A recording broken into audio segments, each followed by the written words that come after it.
हम्द और सना अल्लाह तबारक व तआला के लिए।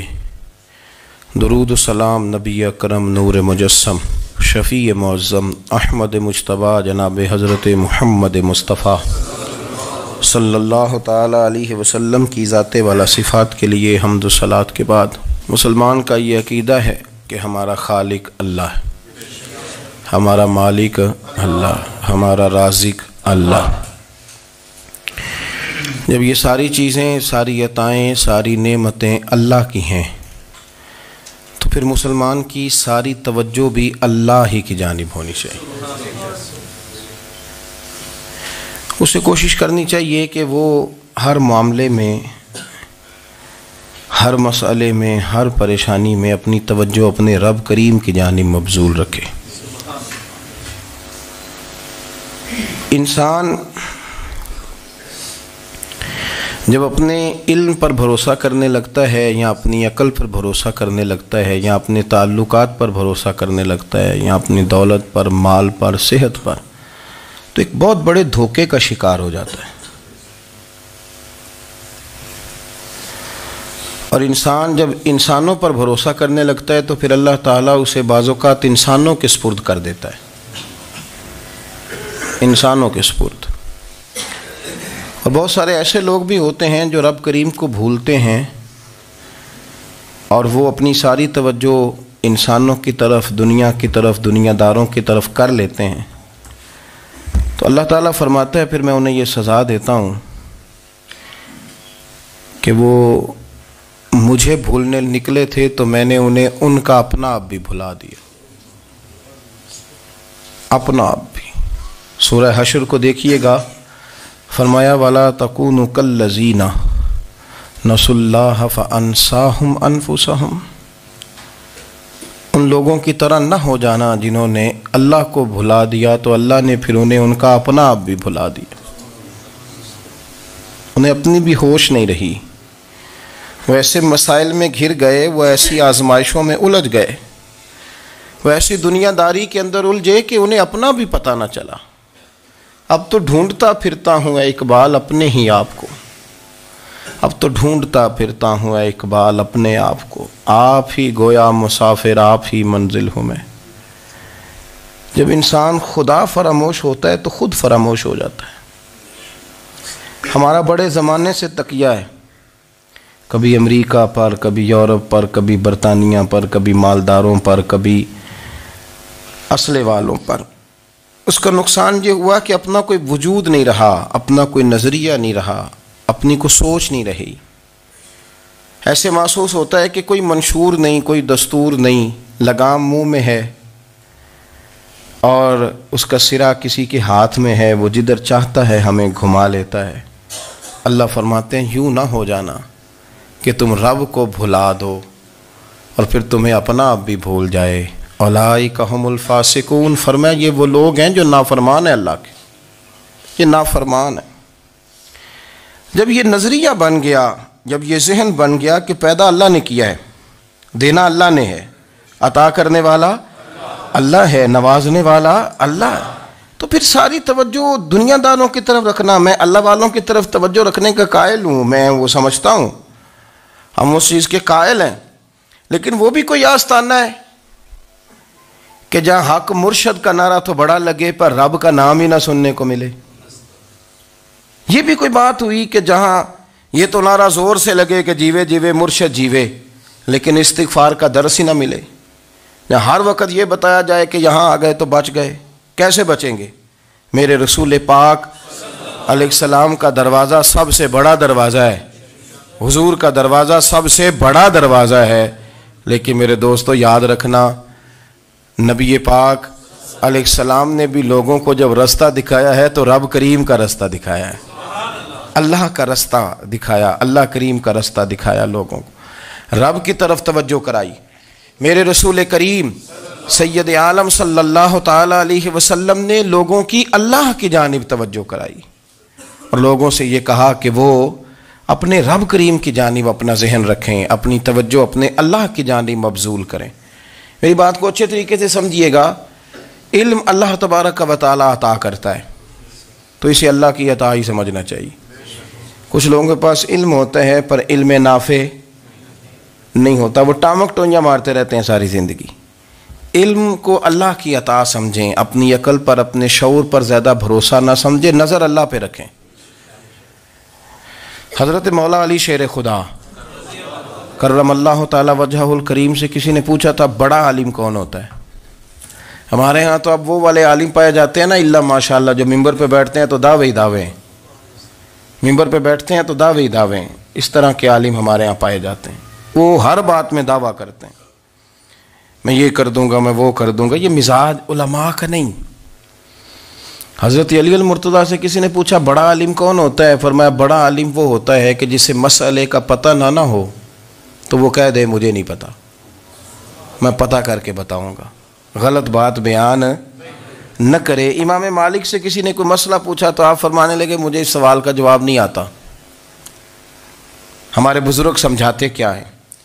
वो कहने लगा आप इतने बड़े इमाम हैं तो इस सवाल का जवाब नहीं आता। आप फरमाने लगे अगर मुझे हर सवाल का जवाब आता फिर तो मैं खुदा होता, मुझे हर सवाल का जवाब नहीं आता, मुझे तो उतना आता है जितना मेरे रब ने मुझे अता कर दिया है।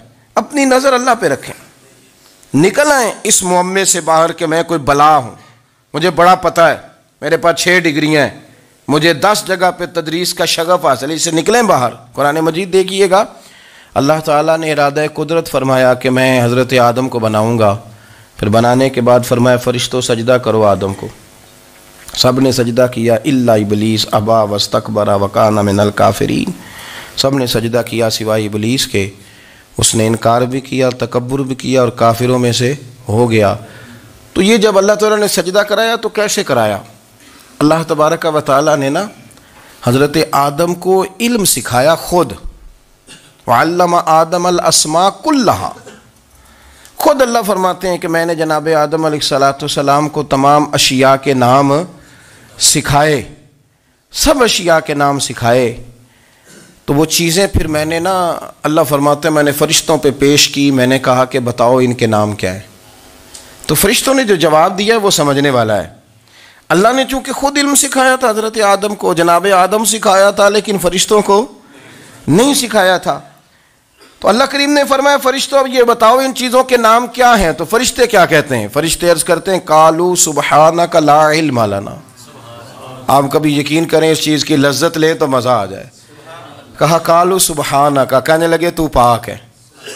कालू सुबहानका, कहने लगे तू, भाई आदम अलैहिस्सलाम को नाम सिखा लिए, फिर फरिश्तों के सामने वो चीज़ें पेश करके कहा इन चीज़ों के नाम बताओ। तो फरिश्ते क्या कहते हैं? कहते हैं कालू सुबहानका, तू पाक है, ला इल्म लना, हमारे पास कोई इल्म नहीं, इल्ला मा अल्लमतना, हमें तो उतना पता है जितना तूने हमें सिखा दिया, हमें तो उतना पता है जितना तूने हमें, ला इल्म लना, हमारे पास कोई इल्म नहीं है, उतना ही पता है जितना तूने हमें सिखा दिया है, उससे ज़्यादा हमारे पास इल्म। और ये क्यों तूने हमें जितना सिखाया उतना पता है? फरिश्ते ये नहीं कहते या अल्लाह तू ज़्यादा सिखा, आदम को दिया तो हमें भी दे, ये नहीं फरमाया। फरमाया इन्नका अंतल अलीमुल हकीम, ए अल्लाह तो इल्म वाला भी है और हिकमत वाला भी है, तुझे पता है किसको कितना देना है। जितना तूने मुनासिब समझा जनाब आदम को दिया, और जितना तूने बेहतर समझा वो तूने हमें अता फरमाया। तो अगर आपके पास इल्म है, कहीं नॉलेज है, तो उसको अल्लाह की अता समझें। हमारे यहाँ बहुत सारे लोग बन के बैठ जाते हैं। मैं अक्सर कहता हूँ कि फिर वो दावे करते हैं मेरे इलाके वाले जाहिल हैं, मेरे शहर वाले जाहिल हैं, मेरे ख़ानदान वाले पढ़े नहीं। ये आपका दावा है, ये आपको ख़राब कर देगा। हमने बहुत सारे ऐसे लोग देखे जो बहुत बड़े आलिम थे, लेकिन अल्लाह जब लेने पे आया तो अक्ल ही ले गया, शऊर ही चला गया, हाफिज़े ख़त्म हो गए। आप देखते हैं बुढ़ापे में कुछ लोग ऐसे होते हैं कि जिनको ये भी याद नहीं रहता कि मेरा नाम क्या है, मैं कहाँ हूँ, मुझे किधर जाना है। तो उस वक़्त से अल्लाह की पनाह मांगें और अपनी नज़र अपने रब करीम की जानिब रखें, अल्लाह की जानिब अपनी नज़र को मबजूल रखें। दूसरी बात, इल्म के बाद एक चीज़ आती है जिसका नाम है हिदायत, जिसका नाम है तकवा, जिसका नाम है परहेजगारी, जिसका नाम है अमल, इबादत, रियाजत। ये भी उसी वक़्त ही नसीब होती है जब मेरा रब करीब नसीब फरमा देता है। हमने ना नेकी का अपना अपना स्टेटस बना लिया है, अपना अपना मेयार बना लिया है। कुछ लोग कहते हैं कि जनाब मस्जिद में सीमट का तोड़ा देने से बेहतर है किसी गरीब को आटे का थैला दे दो। अब उसने अपना मिजाज बना लिया ना नेकी का, उसने अपना स्टेटस बना लिया है। मेरा ये सवाल है कि नबी पाक सल्लल्लाहु तआला अलैहि वसल्लम जब मदीना शरीफ आए थे तो हुजूर ने सबसे पहले गरीबों में आटा तकसीम किया था कि सबसे पहले मस्जिद बनाई थी? क्या अजीब लोगों का रंग है। अपनी मर्जी की हिदायत, अपनी मर्जी का तकवा, अपनी मर्जी का मेयार। मस्जिद कोई बड़ा छोटा खतीब भी मेरी तरह का हो ना, तो वह मस्जिद में बैठ के जब नबी पाक की बात करता है तो कहता है मेरे रसूल पाक गरीबों का सहारा बन के आए। वो गरीबों की बात करता है, मिस्कीनों की, लाचारों की, कमज़ोरों की बात। तो मस्जिद ही तो वो इदारा है जहाँ से गरीबों की बात हो रही। तो अब लोगों ने गरीब को और मस्जिद को लड़ाना शुरू कर दिया। इसको लड़ाओ कि मस्जिद में पैसे देने से बेहतर है आप गरीब को आटे का थैला दे दें। आप ये क्यों नहीं कहते कि मस्जिद में भी आप तोड़ा दें एक सीमट का और साथ गरीब को भी खिदमत करें? ये क्यों नहीं तकवा? अपनी अपनी मर्जी का मिजाज, अपनी अपनी। कुछ लोग कहते हैं छोड़ो जी, सारी ज़िंदगी इंसान नमाज पढ़ता रहे और फिर गालियाँ भी देता रहे, बंदा दाढ़ी भी रख ले और झूठ बोलना भी ना छोड़े। तो ये आपने अपने पास से तकवे का मेयार बनाया। गाली देने का गुनाह है और दाढ़ी रखने का सवाब है।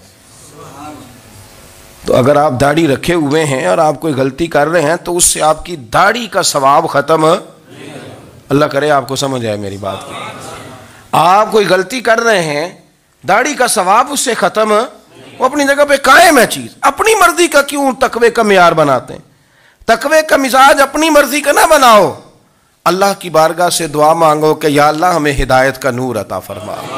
अल्लाह तू हमें रास्ता दिखा, तू बता के हिदायत क्या है। तो रब फरमाता है अल्लाहु वलियुल लज़ीना आमनू, अल्लाह मोमिनों का मददगार है।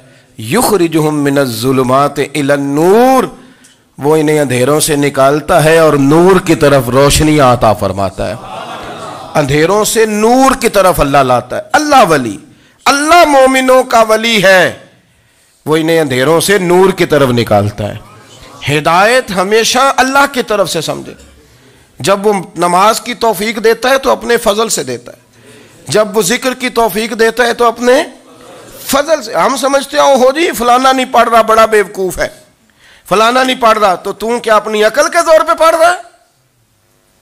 मैं जी अल्लाह के फजल से 2 पारे पढ़ता हूं, तो किस पे एहसान करते तू 2 पारे पढ़ के रोया कर। कहा अगर मालिक तू बड़ा करीब नहीं, बड़े लोग हैं जिनको पूरा कुरान हिफ्ज़ है पर उन्हें पढ़ने की तौफीक नहीं, तूने फजल किया और मुझे तौफीक दे दी है पढ़ने की। रोया कर, पढ़ के रोया कर। राती सारी कर कर जारी, ओ नींद अखा थी धोंदे ते फजरे ओही गुनाहगार कहावन सब तो नीवे होंदे। मेहरबानी करें, डरें, नेकी करें तो फिर डरें, फिर एहसास पैदा करें, फिर अपने अंदर वो कमजोरी लाएं। कहें तौबा तौबा, मुझे तो पता ही नहीं, तो जानता ही नहीं। हजरत सैयदना इमाम आज़म अबू हनीफा रहमतुल्लाह ताला अलैह के साथ एक शख्स कहता मैंने नमाज पढ़ी, तो इशा की नमाज थी। ये जो लोग बड़े होते हैं ना, जिनके प्यार करने वाले बड़े होते हैं, उनके गिर्द खौफ भी बड़ा ही होता है, उन्हें बड़ा डर लगता है, बड़ी बाज़ौक़ात आजमाइश होती है उनकी। इशा की नमाज कहते पढ़ी तो इमाम साहब ने ना इशा की नमाज में तिलावत की आयतें फमन यअमल मिस्काल ज़र्रतिन खैरन यरा वमन यअमल मिस्काल ज़र्रतिन शर्रन यरा। फरमाया जो ज़र्रा बराबर खैर करेगा वो भी क़यामत में देखेगा, और जो ज़र्रा बराबर शर करेगा वो भी क़यामत में उस शर को देखेगा, उसके सामने आएगा। तो वो शख्स कहता है कि सारे लोग नमाज पढ़ के चले गए, तो इमाम साहब रहमतुल्लाह अलैह ने अपनी दाढ़ी पकड़ी, रो रहे हैं। कहते हैं वो ज़र्रा बराबर नेकी का बदला देने वाले, वो ज़र्रा बराबर शर पे सज़ा देने वाले मेरी सफ़ेद दाढ़ी को देख। मालिक मेरे ज़र्रे ज़र्रे सामने ना लाना, लोग तो मेरी बड़ी कदर करते हैं दुनिया, मैं तो बड़ा पहचाना जाता हूँ, लोग तो मेरी राहों में फूल लिए खड़े होते हैं, मुझे बड़ा नवाजते हैं। क़यामत में रुसवा ना कर देना, मेरे लिए मुश्किल हो जाएगी। वो कहते हैं मैंने इमाम साहब का दर्द देखा, मुझे कोई काम था तो मैं चला गया। मैंने कहा कि वो इस वक्त अल्लाह के हुजूर हाजिर हैं तो मैं दोबारा आऊँगा। कहते मैं तहज्जुद के वक्त आया तो इमाम साहब वहीं बैठे थे। और उनकी दाढ़ी आंसुओं से भरी हुई थी और ज़ोर से दाढ़ी पकड़ी हुई, कहने लगे मालिक रुसवा ना कर देना, क़यामत में रुसवा ना कर देना। यार जो हिदायत याफ्ता लोग थे वो तो डरे हुए थे, वो तो सहमे हुए थे, वो तो कहते थे ये उसका फजल नहीं, उसने बुला लिया, ये उसका करम नहीं।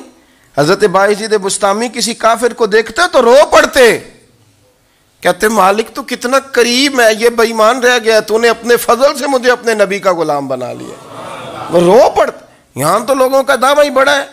नमाजी अल्लाह खैर फरमाए, वो तो दूसरों को घूरता है, वो कहता है जन्नत का मैं मालिक हूँ, कुंजियाँ मेरे पास हैं, मैं किसी और को घुसने नहीं दूंगा। और अगर 2-3 हज कर ले तो फिर तो वो कहता है कि अब मेरे से पूछ के लोग जन्नत में जाएंगे माज़अल्लाह। और अगर वो 2, 4, 5, 7 दफ़ा कोई नफल पढ़ ले तो फिर वो कहता है छोड़ें जी, सारे लोग बेअमल है, मैं अकेला नेक हूँ। ना ऐसा करें, अपनी तवज्जो अपने रब पे रखें, अपनी तवज्जो अपने मोइनुल मिल्लत वद्दीन, अताए रसूल, हिंदुल वली, गरीब नवाज, ख्वाजा मोइनुद्दीन चिश्ती, हजरत ख्वाजा अजमेर, शाह अजमेर, वाली हिंदुस्तान। आखिरी उम्र में ना सारा दिन रोते गुजर जाता, सारी रात रोते गुजर जाते, ज़रा सी कोई बात करता तो रो पड़ते, आंखें आंसुओं से भरी रहती। कई दफ़ा आपने भी परेशान हो जाते हैं ना कि यार तो एक बात की जान ही नहीं छोड़ रहा। तो ख्वाजा कुतुबुद्दीन साहब बख्तियार काकी से लोगों ने कहा कि आप मुर्शद से बात करें, इतना भी तो नहीं ना रोना चाहिए, हर वक्त इसके आंसू की करिए। आशिक दा काम ही रोना तोना, ते बिना रोयो नहीं मंजूरी।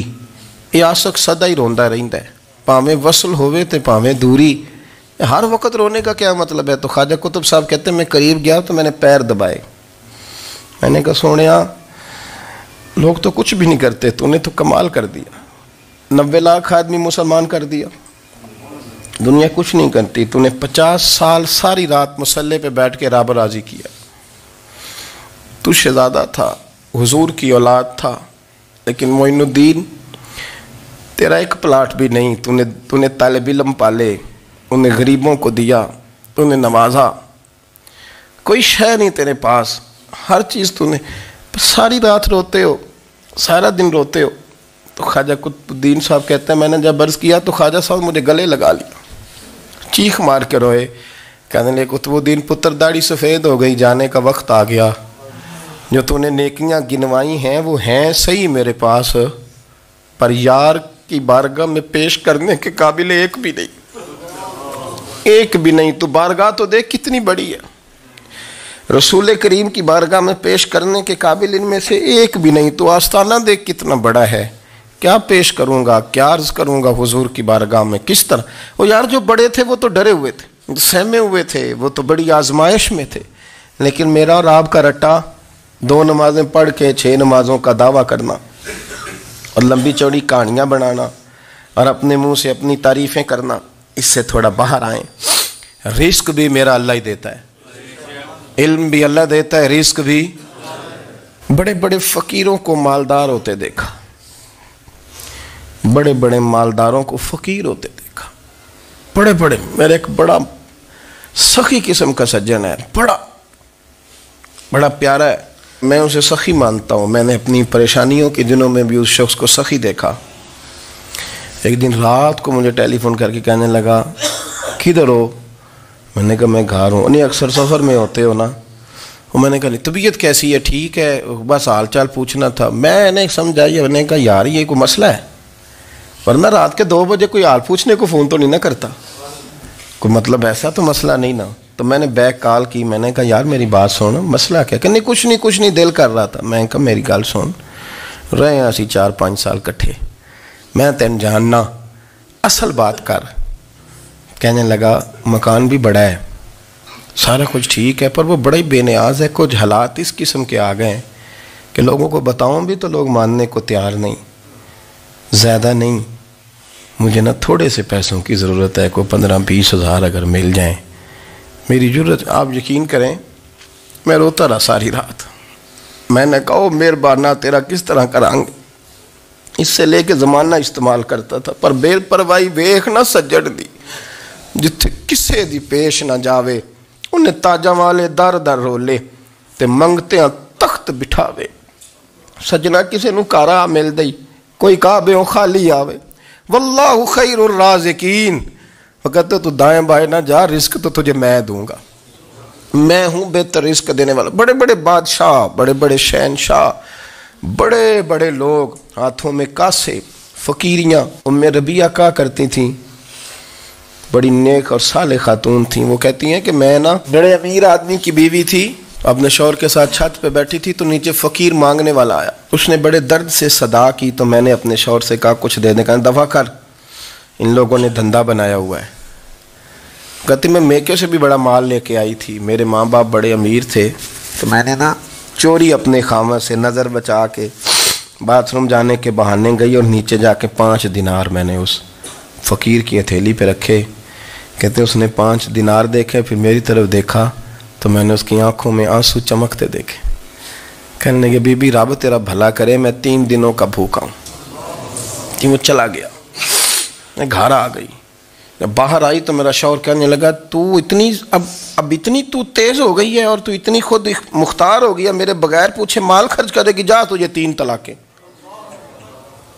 कहती मैं बालदार और वज़ादार बाप की बेटी थी, तलाक लेके घर आई तो मेरा बाप टूट गया, चारपाई पे चला गया। ओहो ये क्या बन गया।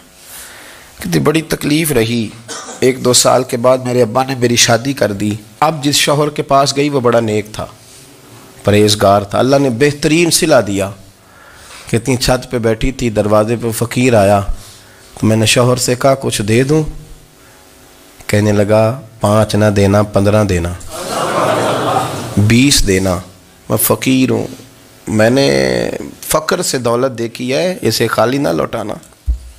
कहती है कि मैं नीचे गई और जब मैंने उसकी तरफ दिनार बढ़ाए तो मेरी चीख निकली, पैसे फेंक के मैं बेहोश होके गिरी। मेरा शौहर ने आके उठाया, अंदर ले गया, पानी मुंह पे छिड़का। कहने लगा तुझे क्या हुआ।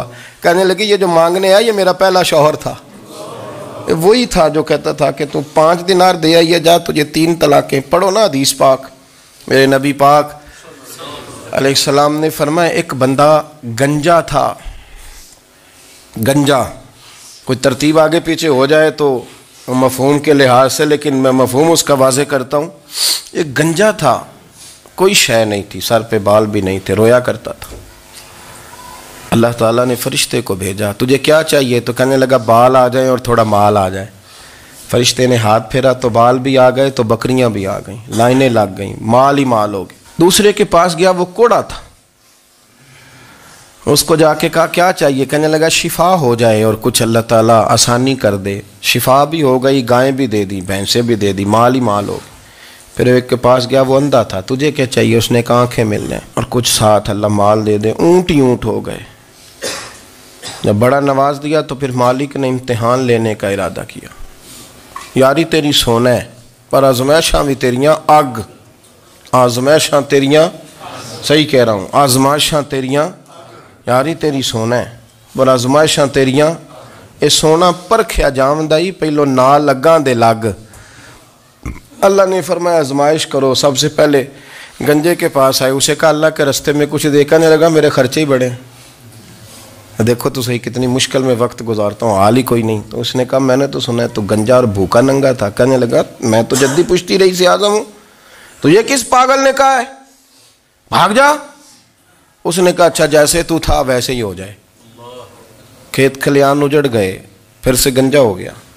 हुजूर अलैहिस्सलाम फरमाने लगे, फिर वो उसके पास गया जो कोड़ा था, उसे कहा कुछ दे। कहने लगा खर्चे ही बड़े। अब पूछ लें किसी अमीर आदमी से, कहेगा चक्की के नीचे हाथ है मेरा, मेरे से ज़्यादा तो परेशान बंदा ही कोई नहीं। क्या बताऊँ आपको, इतना टैक्स है, इतना जुर्माना है, फलानी शय, बड़ा कुछ गिनवाते हैं लोग। उसने कहा मैंने तो सुना तो पहले कोड़ा था। उसने कहा जा दौड़ जा, मैं तो रईस आज़म हूँ, दादा भी परदादा भी और सारी नस्ल ही। उसने कहा अच्छा जैसे तू था वैसे ही हो जाए। फिर वो गया अंधे के पास और जाके कहा अल्लाह के नाम पे कुछ दे। तो कहने लगा रब के नाम पे, ये खड़े हैं ऊँट, जितने तेरे दिल करे ले जा। उसने कहा क्या माना इस बात का। कहने लगा यार तुझे क्या बताऊं, मैं तो अंधा था, मैंने तो कभी दुनिया देखी नहीं थी, फिर उस करीम ने फजल किया तो मुझे बड़ा कुछ दिखाया। मैं क्या बताऊं, मेरा दिल कर रहा है कह दूं कि फिर उसने काबा दिखाया। और उसने रोज़ा रसूल दिखाया, फिर उसने रियाजुल जन्ना के सजदे दिखाए, फिर उसने अपने महबूब के दरवाजे की रौनकें दिखाई। उसने बड़ा कुछ दिया, उसने बड़ा नवाजा। मेरे पास तो शायद मैं बदकार पुराना खादम, किसे दर मिली न टोई। एते वासफ यार ने नजर जो की थी, फिर वासफ वासफ ही होई। ये तो उसका करम हुआ। तो ये वो कहने लगा तू अल्लाह के नाम पे जान मांग, मैं वो भी देने को तैयार। मेरे पास तो शय कोई नहीं था, मुझे तो अपना पता है, मैं तो कोई शय नहीं था, कुछ नहीं था मेरे पास। ये तो उनका करम है कि रुख इनका उधर है। और मुख्तसर सी मेरी कहानी है, ये जो भी है उनकी मेहरबानी है। तो वो कहने लगा मैं भी कुछ लेने नहीं आया था, तेरी आजमाइश ही करने आया था। तेरी इज्जतें भी सलामत रहेंगी, तेरा माल भी सलामत रहेगा, तेरी शिफा भी। अपनी ज़िंदगी में कभी भी अल्लाह की बारगाह से तवज्जो इधर उधर ना करें। छोड़े लोग क्या कर रहे हैं, दुनिया क्या कह रही, कभी भी अपनी तवज्जो दाएं। हमारा ये मसला बन गया कि हमारी सियासत है, हमारी दुनियादारी है, हम बंदों को राज़ी करना चाहते हैं। हम देखते हैं कौन किस तरह, और आप यकीन करें आप थक जाएंगे, बंदे राज़ी नहीं होंगे, वो नहीं राज़ी होते। आप इनको मना के लाएंगे तो इधर वाले निकल जाएंगे, इधर को मनाएंगे तो इधर वाले निकल जाएंगे। इस चक्कर से बाहर आएँ, उस रब को राज़ी करें जो फरमाता है इन्नल्लज़ीना आमनू व अमिलुस्सालिहाति सयजअलु लहुमुर रहमान वुद्दा। फरमाया तो ईमान लाने के बाद नेक अमल कर, मैं लोगों के दिलों में तेरी मोहब्बत पैदा कर दूँगा। रहमान लोगों के दिलों में मोहब्बत डाल देगा, अल्लाह लोगों के दिलों में। अपनी नज़र हमेशा अपने रब पे रखें। इतनी लंबी चौड़ी दुनियादारों से उम्मीदें ना वाबस्ता करें। मैंने देखा है लोग कासाल ऐसी करते हैं, कभी उसके दरवाजे पे कभी उसके दरवाजे पे। इन चक्करों से बाहर आएँ और अपने रब की बारगाह की तरफ तवज्जो करें। इस्तिग़फ़ार शौक़ से पढ़ा करें। और अकेले में ना, अकेले में हज़रत रईसुल मुतकल्लिमीन मौलाना नकी अली खान साहब रहमतुल्लाह ने लिखा है कि फ़िरौन 500 साल हुकूमत कर गया। यहाँ तो 5 साल की हुकूमत की पैर लड़खड़ाते हैं, 500 साल। फरमाते असल वजह यह थी कि दुनिया जब सो जाती थी ना तो ऊपर चादर लेके तो मुसल्ले पे बैठ जाता था और हाथ बांध के कहता था रब तू ही है, मेरा पर्दा ना खोलना, मालिक तू ही है, करम नवाजी करना, मेरी पकड़ ना करना। वो बेईमान हो के अगर 500 साल हाथ बांधे तो गुजारा कर लेता है, तू तो ईमानदार है। पर मसला ये है कि तू रात को बुक्कल मार के हाथ नहीं ना बांधता, तो मिन्नत नहीं करता, तो इस्तिग़फ़ार नहीं करता। तौबा करें तो बचे रहें। वो इतनी लंबी हुकूमत कर गया चूंकि रात को कहता था मालिक रब तू ही है, लेकिन मेहरबानी फरमा, मेरी पकड़ ना फरमा, तो अल्लाह ने तो उसको मोहलत दे दी।